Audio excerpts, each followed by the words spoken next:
Okay, we're going to change topics a little bit for Module 2 Homework 5. This section is all about exponents. And I've given you a page here that you might want to refer back to. It sort of gives you all the notes on exponents in one example or one page of examples.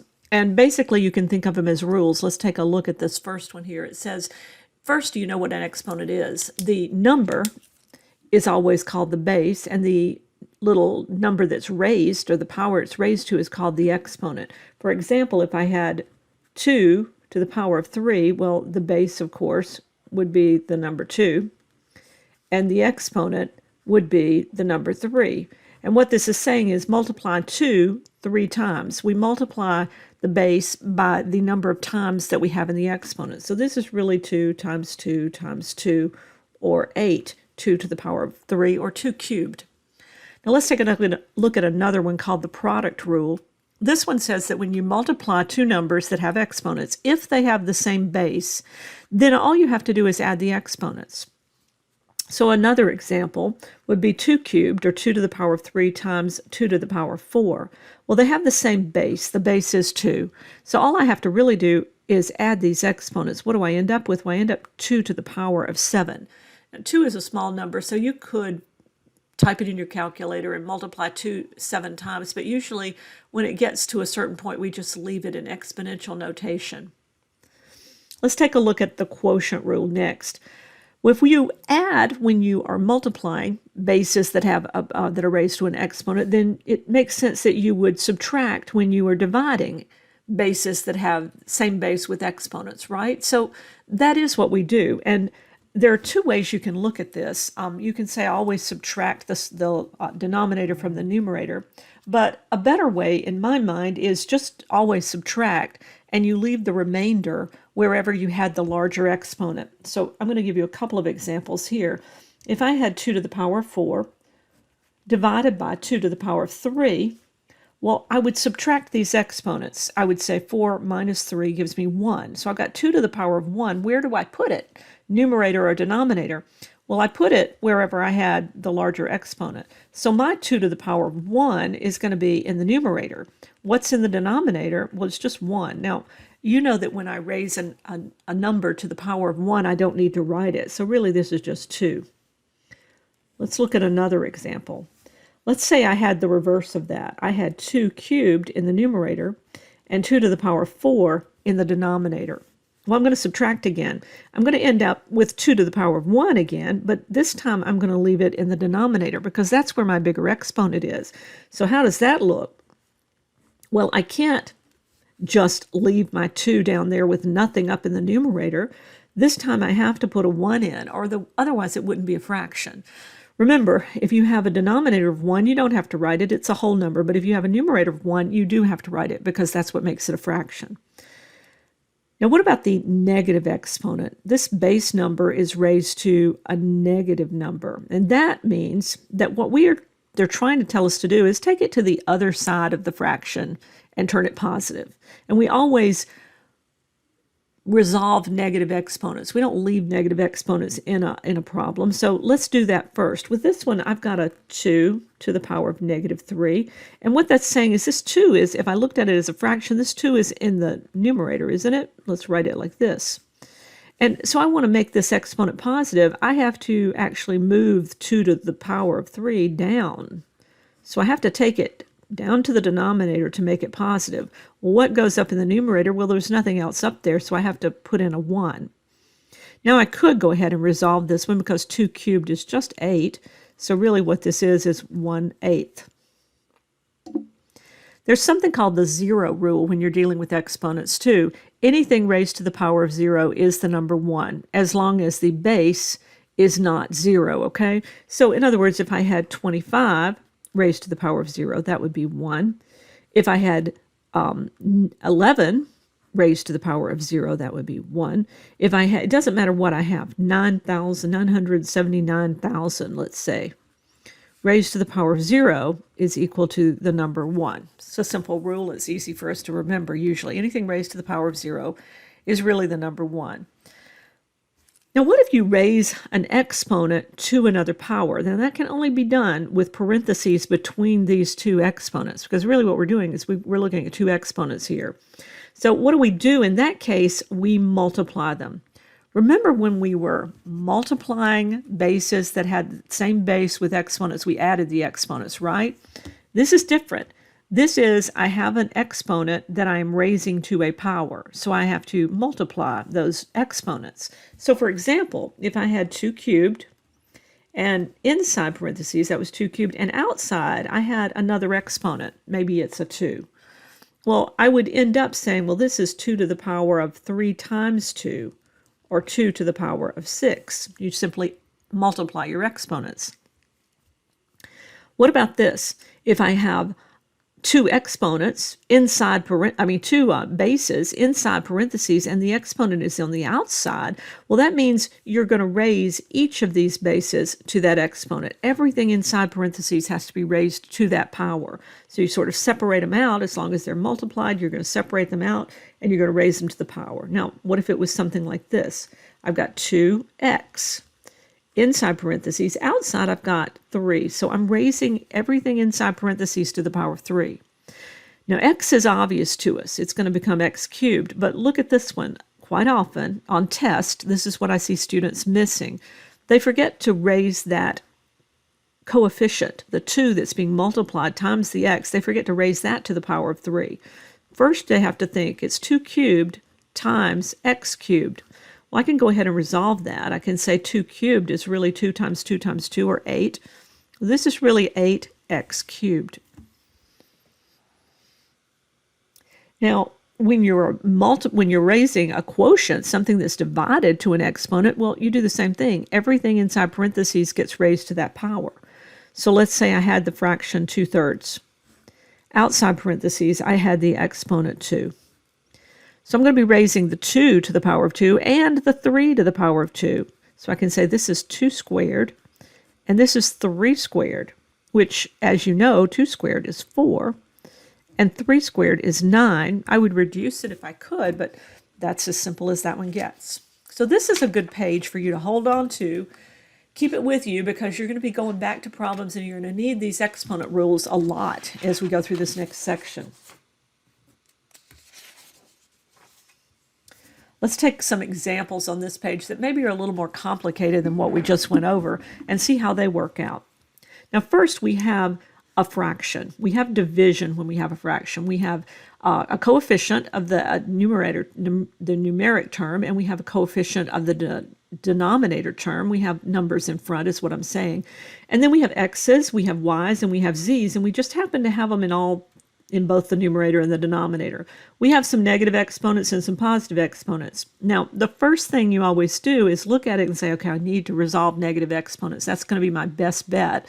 But if I have coefficients that will reduce, like this 15 and this 3, I'm going to kind of circle it here so you can see what I'm talking about. That's really 15 over 3, or 15 divided by 3. And I can go ahead and say that's really the number 5. I took care of that one. Now let's look at my x's. Well, before I can do that, I really need to make this thing positive. To make it positive, I've got to take it down to the other side of the fraction. So I'm going to bring that x to the negative 6 down. It becomes x to the positive 6. I've already got some x's down there, so I'll write them down so I don't forget. I've got a positive y and a positive y. If I think about that, I really don't have to do anything there. Anything over itself is the number 1, so they kind of reduce themselves. We can cross those y's out because there's just one in the numerator, one in the denominator. But I do have a negative exponent with this z, don't I? So I'm going to bring it down and make it positive, and I'm going to remember that I have this other z. Why don't I go ahead and give it an exponent of 1, because I'm going to end up adding those in just a minute. Now, what's left in the numerator? Well, all that I ended up with was that whole number 5, right? So I'm going to keep it. And down here, I'm going to say, okay, these are the same, aren't they? Same base. I add the exponents when I multiply. So that'll be x to the power of 8. These z's are the same base, add the exponents. This will be z to the power of 8. So this resolved or simplified to 5 over x to the 8th, z to the 8th. And all of that's multiplied together, of course. You don't have to put any symbols in there when they're written next to each other. Now, what about this one? This example 2 has an exponent on the outside of parentheses, exponents on the inside, so we're going to be raising everything inside these parentheses to the power of -4. I could go ahead and flip these around and make them positive, but let's just go ahead and do this multiplication first. And that's generally a good way to work it. If you have an exponent, something being raised to a power, go ahead and take care of that first, and then resolve your negative exponents. So I'm going to say x to the -5 times -4. I'll go ahead and draw this because it's going to be in the numerator. X to the -5 times -4 gives me x to the +20, doesn't it? Y to the -9 times -4 is going to give me y to the +36. And here I have to do the denominator. A to the -3 times -4 gives me a to the +12. Now, none of these items in this fraction are the same anymore. I can't reduce anything because they're all different terms. They're not like terms at all. I've got x's, y's, and a's, so it doesn't really matter. What I do, as long as I have all positive exponents, I'm finished with that problem. Now for 3, I've got this -4 outside parentheses, so I'm going to go ahead and raise everything inside parentheses to the power of -4 before I try to do any of this multiplication by this second term here. So first I'll say 5 to the power of -4. Well, that's kind of confusing. I'm just going to write it down. 5 to the -4. And then I'm going to say, okay, times x to the power of, now this is a 1, exponent of 1 times -4, right? So it's going to be x to the power of -4. And this is y to the power of 5 times -4, so I have y to the -20. Let me go ahead and write down what I have over here to multiply. The second term was 7x to the 8th, y to the 4th. And now I think I want to resolve my negative exponents next. You could do these a bunch of different ways, but this is the way that always makes sense. Take care of raising exponents to a power first, then take care of negative exponents, and then start canceling out things. So all of this has to go down to the bottom of the fraction, doesn't it? Basically, what I'm going to be saying here is I'm going to have one big fraction because all of this is multiplied, isn't it? And my 5 to the -4 goes to the denominator and becomes 5 to the +4. X to the -4, when I take it to the denominator, becomes x to the +4. And y to the -20, when I take it to the denominator, y to the +20. Times, and this is all in the numerator, so I can just write it above here, 5x to the 8th, y to the 4th. And now I can start looking for like terms. Well, first of all, 5 to the 4th is not such hard math that I can't do it. 5 multiplied 4 times is going to give me 625. So I'm going to go out here and say that's really 7 over 625. I could reduce it if it would reduce at this point, but I think you'll check it and find out that that doesn't reduce. Then I've got the next part of it, x to the 8th, x to the 4th. Well, I'll subtract these, right? And I'll have x to the 8 minus 4, which will be x to the 4th. Where do I put it? Numerator or denominator? Put it wherever you had the bigger exponent. So it's going to stay up top. And next I've got y to the 4th, y to the 20th. I'll subtract and I end up with y to the 16th. This time I'm going to put it in the denominator because that's where my bigger exponent was.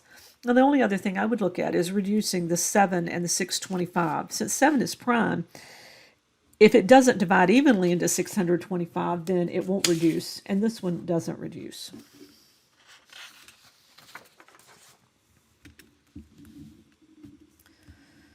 So, let's look at something else that exponents are frequently used for, and this is scientific notation.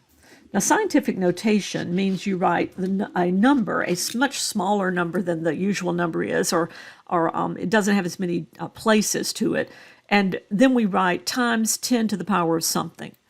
So we have to decide, where does the decimal point go in our number that we're writing? It always goes after the first digit that's not a 0, right? So we have to have a digit. We have to have this number. This first number is a number between 1 and 10. It has to be at least 1. I always think of it like this. Just put it after the first significant digit. You do the same thing for negative exponents, by the way. And then you're going to put whatever significant decimal numbers you had past that decimal point down, and then you're going to say times 10 to the power of whatever. Now, big numbers, very large numbers, are going to have positive exponents. Very small numbers are going to have negative exponents. So that's how we write it in scientific notation. I've given you these steps that I just went over so you can read them and have them to read later. But if it's what you want to do is be able to get a number to scientific notation and then a number back to standard notation, which is without a regular number without scientific notation, right? I've given you an example here in one that has a really large number, of course, and first you have to decide where do you put the decimal point. Well, the decimal point goes after the first significant digit, the first digit that's not a 0, and that would be after the 7. I'm going to put a little caret symbol to show that's where I'm putting my decimal point. So this is going to be 7.54.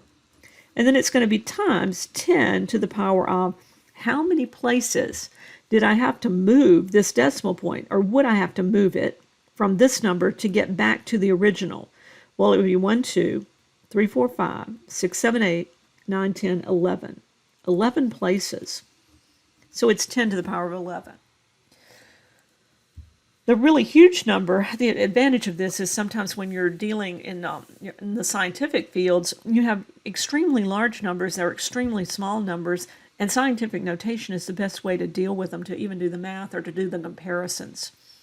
Let's take a look at another one.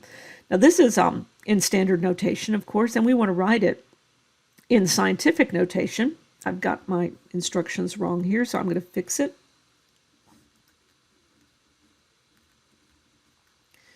So I'm going to write this in scientific notation.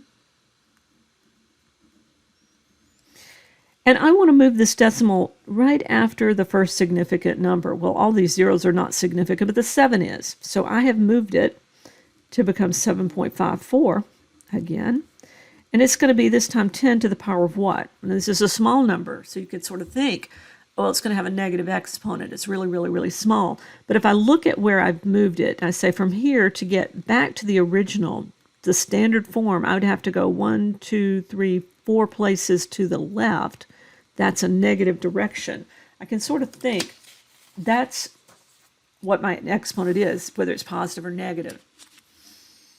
Now let's take some examples of how we use this. If we are performing an operation, if we're doing math with two numbers that are extremely large or extremely small, then we don't have to have these huge numbers typed into our calculator. Our calculator might not even have that many decimal places or that much precision. So we can deal with them in scientific notation.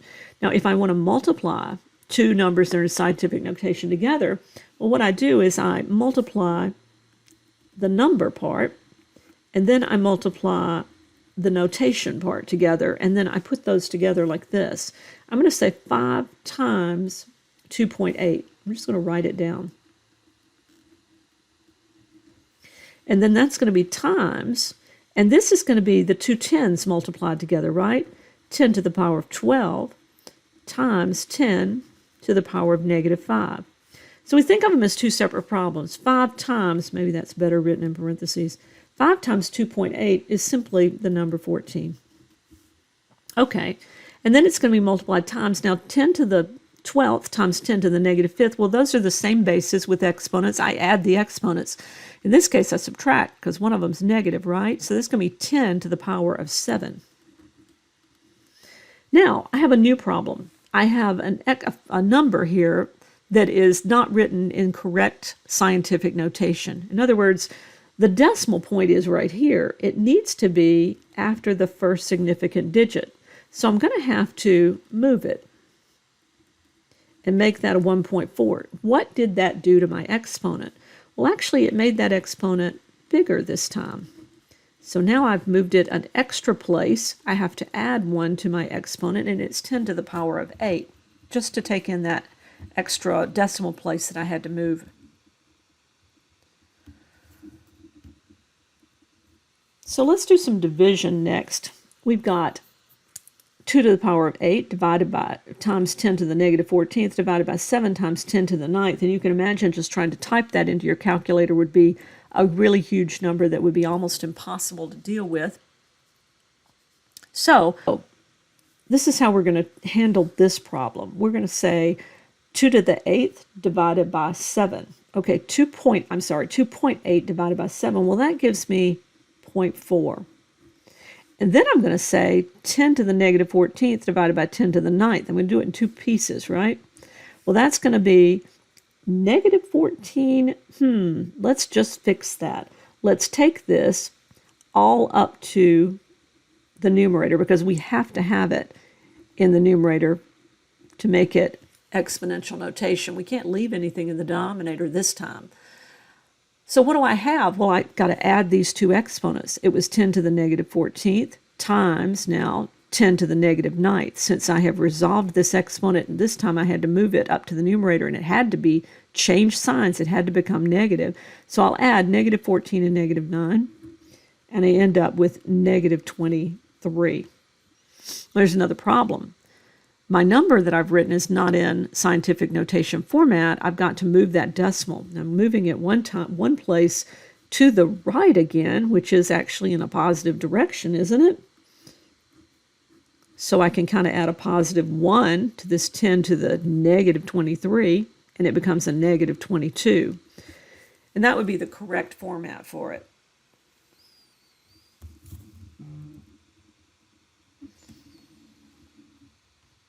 Now let's look at a problem that actually uses scientific notation in doing the math. It says the density of an object is equivalent to the quotient of its mass and volume. In other words, D is equal to mass divided by volume. And we want to express this in scientific notation. They want the density of an object whose mass is 9 million pounds and whose volume is 300 cubic feet. So basically they're saying, plug it into the formula. Density is equal to 9 million pounds divided by 300 cubic feet. Now, if I was to do this, and this is not bad, I didn't give you horrible numbers to work with so we could have an example here. I would actually reduce by crossing out the zeros that matched, and then all I've got to do is take 90000 and divide by 3, and that would end up being 30000, or I end up with 30,000. If I wanted to write it in scientific notation, which I always do, I need a decimal to be here. That's going to be 3 times 10 to the power of how many places would I have to move it? 1, 2, 3, 4 in a positive direction. It's a big number. I've got 3 to the power of times 10 to the 4th. But what would it look like if we hadn't done this? Pretend these numbers are huge, really, really big numbers, and you can't write down that many decimal places, or you can't get your calculator to do it. They're not even. Let's try something else. What if I say density is equal to, I'm going to write 9 million pounds in scientific notation, 9 times 10 to the power of, let's see, decimal here, so 1, 2, 3, 4, 5, 6, right? And that's going to be divided by, now this is a small number to write in scientific notation, but it's 3 times 10 to the power of 2, isn't it? Now here I can see 9 divided by 3 is going to give me 3. And then I can say 10, and it would be 6 minus 2, wouldn't it? So that's going to give me positive 4. Don't have to worry about moving it up because subtracting gets rid of it. If you were to do what we did before and move it to the numerator, you'd have times 10 to the negative 2. And when you added them, of course, you get the same thing. You get 6 minus 2. So this is 10 to the power of 4. And as you can see, we come up with the same answer, but using scientific notation just makes our math a little bit easier, and that's why it's used in the scientific fields.